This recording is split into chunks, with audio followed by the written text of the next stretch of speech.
जय भीम दोस्तों। कुछ लोग कहते हैं कि भारत का संविधान लिखने का श्रेय सिर्फ डॉक्टर भीमराव अंबेडकर को ही क्यों दिया जाता है।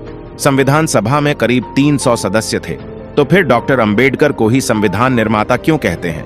यदि आप इस वीडियो को पूरा देख लेते हैं तो आप अच्छे से समझ जाएंगे।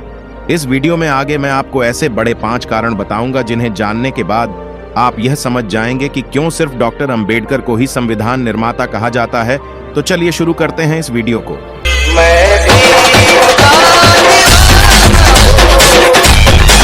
पहला कारण जानिए। सबसे ज्यादा काम डॉक्टर अंबेडकर को अकेले करना पड़ा। कहने के लिए तो संविधान की ड्राफ्टिंग कमेटी में कुल 7 लोग थे, लेकिन डॉक्टर अंबेडकर को ज्यादातर समय अकेले ही काम करना पड़ा।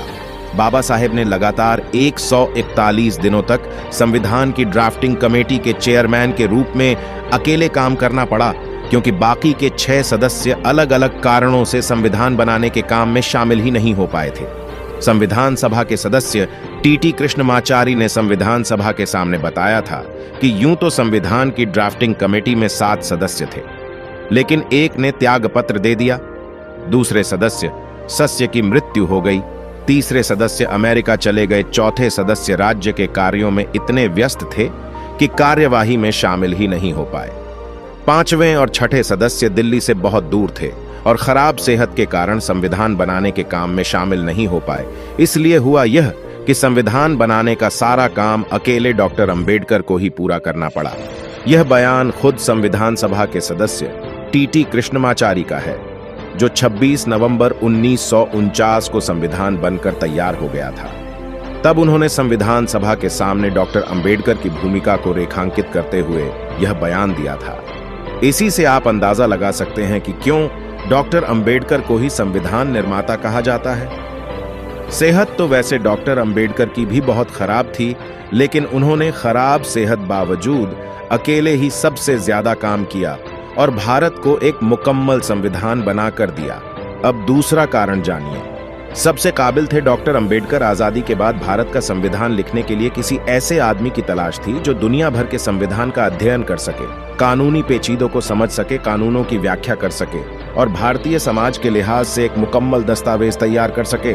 पहले देश में ऐसे योग्य आदमी की तलाश की गई, क्योंकि मामला सिर्फ वर्तमान का नहीं, सदियों के भविष्य का भी था।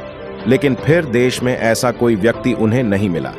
फिर कुछ लोगों ने यह राय दी कि विदेश से किसी संविधान एक्सपर्ट्स को बुला लेते हैं और उसके हाथों संविधान लिखवा लेते हैं। लेकिन यहां समस्या यह थी कि आजाद भारत, जिसने इतने सालों की गुलामी झेली थी, अब उस आजाद भारत का संविधान भला किसी विदेशी ताकत के हाथों या विदेशी व्यक्ति के हाथों कैसे लिखवाया जा सकता था। इसलिए बहुत मंथन किया गया। बहुत माथापच्ची हुई। कांग्रेस के जो नेता थे और देश के उस समय जो अन्य बड़े नेता थे, सब मिल बैठकर मंथन कर रहे थे। माथापच्ची के बाद डॉक्टर अंबेडकर का नाम तय किया गया, क्योंकि डॉक्टर अंबेडकर से ज्यादा काबिल पढ़ा लिखा व्यक्ति उस समय पूरे देश में कोई नहीं था। उन्होंने बॉम्बे काउंसिल के सदस्य के तौर पर, लेबर मिनिस्ट्री के तौर पर अपने कानूनी ज्ञान को पहले ही दुनिया के सामने रख दिया था। इससे भी उनकी भूमिका काफी मजबूत हो गई थी। इसलिए डॉक्टर अंबेडकर की काबिलियत को देखते हुए उन्हें ड्राफ्टिंग कमेटी का चेयरमैन चुना गया। यानी उन्हें सिर्फ संविधान बनाने वाली सभा में शामिल नहीं किया गया, बल्कि संविधान बनाने की जो ड्राफ्टिंग कमेटी थी, जिसमें 7 सदस्य थे, उसका भी चेयरमैन, संविधान सभा का चेयरमैन, उनको ड्राफ्टिंग कमेटी का बनाया गया। डॉक्टर अंबेडकर की मेरिट के आगे उस समय कोई नहीं ठहरता था और उन्होंने इस जिम्मेदारी को बखूबी निभाया। अब तीसरा कारण जानिए। संविधान के कच्चे मसौदे को समेटा।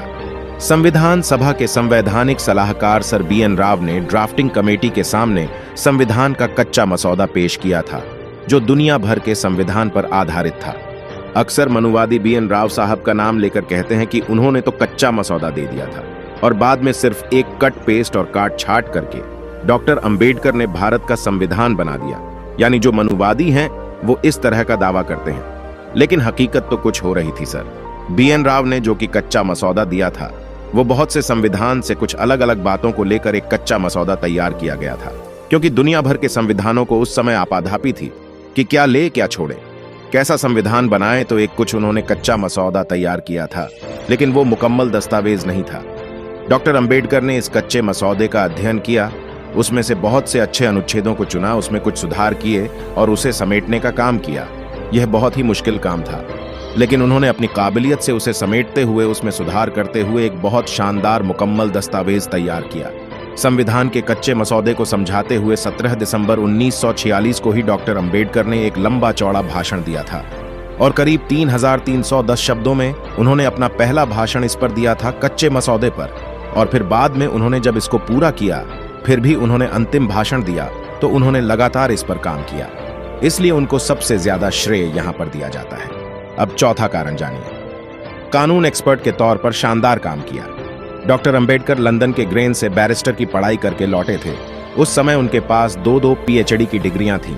वह बतौर वकील भी काम कर चुके थे, मंत्री रह चुके थे। ऐसे में उन्हें कानून की बहुत अच्छी समझ थी।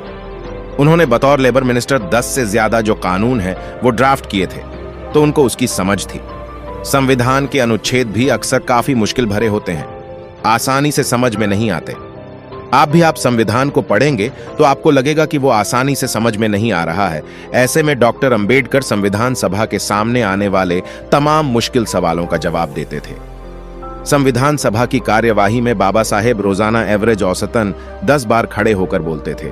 यानी जब उस पर कोई आपत्ति कोई सदस्य जताता था या कोई जवाब या उस पर कोई स्पष्टीकरण मांगता था, तो एवरेज 10 बार बाबा साहेब डॉक्टर अंबेडकर दिन में खड़े होकर बोलते थे। और कई बार ऐसा होता था। अगर आपको मेरी बात पर यकीन ना हो तो संविधान सभा की डिबेट्स पढ़ें, उसमें आप देखेंगे ये सभी बातें वहां लिखी हैं। मैं जो बातें बता रहा हूं, ऐतिहासिक बातें बता रहा हूं, कोई फर्जी बातें नहीं हैं। आप कई बार उन्हें पढ़ेंगे तो आपको पता चलेगा कि बाबा साहब एक दिन में 20 से 25 बार खड़े होकर सदन को समझाया करते थे। जो भी क्लैरिफिकेशन रिक्वायर्ड होती थी, उसमें कोई अमेंडमेंट करना होता था या कुछ वैल्यू ऐड करनी होती थी या कुछ भी उसमें से निकालना डालना होता था, उस पर बाबा साहेब जवाब देते थे। क्योंकि ड्राफ्टिंग कमेटी के वो चेयरमैन थे, एक दिन में एवरेज 10 बार, लेकिन कई बार 20 से 25 बार खड़े होकर वो बयान देते थे। आप संविधान सभा की बहस जो है, अगर आप उसको पढ़ेंगे तो आपको समझ में आ जाएगा। और कई बार ऐसा होता था कि जो अनुच्छेद हैं वो विरोधाभासी नजर आते थे, उन पर घंटों बहस करनी पड़ती थी, सामने वाले को कन्वेंस करना पड़ता था। और डॉक्टर अंबेडकर जो हैं वो इस काम को बखूबी अंजाम दे रहे थे। और डॉक्टर अंबेडकर काफी मल्टी टैलेंटेड थे। आप सब जानते हैं, डॉक्टर अंबेडकर उन चंद लोगों में शामिल थे जो ड्राफ्टिंग कमेटी का सदस्य, या आप उनको समझे कि वो चेयरमैन थे। ड्राफ्टिंग कमेटी के उस चेयरमैन होने के साथ साथ वो बाकी 15 कमेटियों में से कई कमेटियों के सदस्य भी थे, जिन्हें संविधान सभा को कुछ सलाह देनी थी या उनको कुछ काम दे दिए जाते थे कि आपको इस पर कुछ काम करके लाना है। तो 15 कमेटियां थी। उनमें से कई कमेटियों के सदस्य खुद बाबा साहेब डॉक्टर अंबेडकर थे, तो उन्होंने बहुत ज्यादा काम किया। यह तो साबित हो चुका है। संविधान का प्रारूप होने के बाद उसे जनता की प्रतिक्रिया के लिए रखा गया था। जब आप देखें कि 26 जनवरी 1949 को संविधान का जो प्रारूप है वो तैयार हो गया। ड्राफ्टिंग कमेटी ने उसे तैयार कर लिया, राष्ट्रपति को सौंपा, फिर उसे जो है जनता के लिए भी रखा गया कि इस पर जनता को कोई ऑब्जेक्शन हो या कोई सलाह हो, मशवरा हो तो वह भी उस पर दें। तो इस प्रतिक्रिया में 7635 संशोधन पारित हुए थे। जो जनता ने उनके संविधान पर जो बातें लिखी होंगी या जो उनमें सजेशंस दिए होंगे, बाबा साहेब ने इन संशोधनों को खुद पढ़ा और 5162 संशोधनों को रिजेक्ट किया, क्योंकि डॉक्टर अंबेडकर को वह लगा कि उनको यह सही नहीं है, और 2473 संशोधनों को संविधान में समायोजित किया। यानी जो जनता की तरफ से भी जो चीजें आई, करेक्शंस आए, जो चाहते थे कि इनसे इसमें कुछ अमेंडमेंट किया जाए, कुछ चीजें हटाई जाए, बाबा साहेब ने खुद वह काम किया। तो बाबा साहेब डॉक्टर अंबेडकर के काम का अंदाजा आप लगाइए कि उन्होंने भारत का संविधान बनाने में कितनी ज्यादा मेहनत की थी। अब 5वां कारण जानिए। प्रमुख लेखकों विचारकों ने डॉक्टर अंबेडकर की भूमिका को सराहा। संविधान बनाने में बाबा साहेब डॉक्टर अंबेडकर की भूमिका की तारीफ सिर्फ मैं अकेले नहीं कर रहा, बल्कि भारत के बहुत बड़े बड़े, दुनिया के भी बहुत बड़े बड़े लेखकों विचारकों ने बाबा साहेब डॉक्टर अंबेडकर की भूमिका को बेहद अच्छे शब्दों में सराहा है। उनकी भूमिका के भारत बारे में कई लेखकों ने लिखा है। भारत के पहले प्रधानमंत्री जवाहरलाल नेहरू की आत्मकथा लिखने वाले माइकल ब्रैचर ने अपनी किताब नेहरू पॉलिटिकल बायोग्राफी में माइकल ब्रैचर जो हैं, वह लिखते हैं कि अंबेडकर को भारतीय संविधान विधानसभा का संविधान का वास्तुकार माना, और वह उनकी भूमिका को संविधान के निर्माण में फील्ड जनरल के रूप में रेखांकित करते हैं। कि वो असली वास्तुकार थे भारतीय संविधान के और उनका काम फील्ड जनरल के तौर पे था। यानी आप देखें कि सेना में जो फील्ड जनरल होता है उसकी भूमिका निर्देश देने में, कमांड देने में क्या रणनीति होगी वो बनाने की होती है, तो सबसे ज्यादा मजबूत भूमिका में थे। डॉक्टर अंबेडकर की जीवनी लिखने वाले क्रिस्टोफ जेफरलो ने भी अपनी किताब में लिखा है। वो लिखते हैं कि हमें ड्राफ्टिंग कमेटी की भूमिका का भी एक बार फिर से आंकलन करना चाहिए। यह कमेटी सिर्फ संविधान के प्रारंभिक पाठों को लिखने के लिए जिम्मेदार नहीं थी, बल्कि उसको यह जिम्मा सौंपा गया था कि वह विभिन्न समितियों द्वारा भेजे गए अनुच्छेदों के आधार पर संविधान का लिखित पाठ तैयार करें, जिसे बाद में संविधान सभा के सामने पेश किया जाए। सभा के समक्ष कई मसौदे पढ़े गए और हर बार ड्राफ्टिंग कमेटी के सदस्यों ने चर्चा का संचालन और अगुवाई जो है वो किया, और उसका ज्यादातर जिम्मेदारी जो है वो बाबा साहेब डॉक्टर अंबेडकर ने ही खुद निभाई। वही सवालों के जवाब देते थे। जैसे मैं आपको बता चुका हूं कि एक दिन में 10 से एवरेज 10 टाइम वो खड़े होकर जवाब देते थे, और कई बार ऐसा होता था कि उन्हें 20 से 30 बार भी खड़े होकर जवाब देना पड़ता था।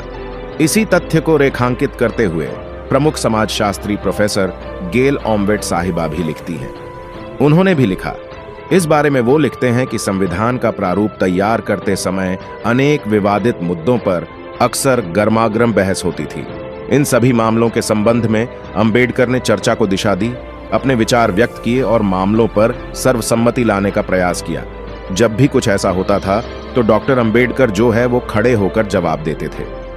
इस तरह बाबा साहेब ने 2 साल 11 महीने और 18 दिन में भारत को एक ऐसा संविधान बनाकर दिया जो जाति, लिंग, भाषा, क्षेत्र और धर्म के आधार पर कोई भेदभाव नहीं करता, सबसे बराबरी का व्यवहार करने की हिदायत देता है। एक ऐसा संविधान दिया जो हर किसी को समानता, स्वतंत्रता और बंधुता का पाठ पढ़ाता है, उनकी गारंटी देता है, मूल अधिकारों की गारंटी देता है। एक ऐसा संविधान जो सामाजिक न्याय की गारंटी देता है। इसलिए डॉक्टर अंबेडकर को ही भारत का संविधान निर्माता या संविधान का जनक कहा जाता है। अब अगर कोई आपसे यह कहे कि डॉक्टर अंबेडकर को ही संविधान निर्माता क्यों कहते हैं, उन्होंने भला अकेले ऐसा क्या काम किया, उसमें तो बहुत सारे लोग थे। BN राव साहब ने तो कच्चा मसौदा पेश कर दिया था, तो आप उसको इस वीडियो का लिंक भेज दीजिए, वो भी इस वीडियो को देखकर समझ जाएंगे। दोस्तों, आज की वीडियो में बस इतना ही। वीडियो पसंद आई हो तो एक लाइक करें और कमेंट बॉक्स में जय भीम जरूर लिखें। इस चैनल